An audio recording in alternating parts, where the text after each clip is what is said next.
Әйеліңнің жылап жатқанда, оны мен анасы сияқты сырласын. Әйелің өзін әлсіз сезінгенде, әкесі сияқты қамқор бол. Әйелің бір қателік қылғанда, аға сияқты түсіндір. Әйеліңнің бір нәрсеге көңілі толмағанда, оған дос сияқты бол. Әйеліңе кеңес керек болғанда, әпкесі сияқты бол. Оған жұбай ретінде адал бол, және әрқашан жаныңда екенін сезіндір. Бар кезде бағалай біл.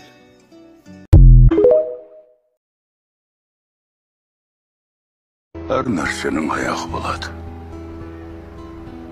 Ерте ме кеш пе, біз де өміріміздің аяғына жетеміз. Бірақ адам сырттай ұмытайын дегенімен, адамның жанында, жүрегінде түкпірде қалып қоятын бір оқиғалар болады. Ал оны ұмыту үшін адам батыл болу керек. Білдің бе?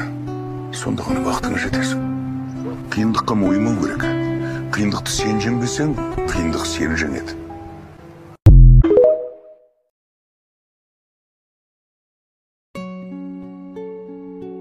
О, менің нәп-нәзік жүрегім, дүрсілде кеудемде киенім. Тоқтамай алаңсыз соға бер. Тап-таза қалпыңда сүйемін.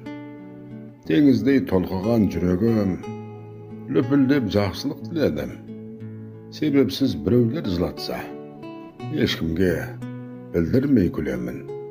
Білем ғой мен сені жүрегім, өзіме тең таппай жүдедім.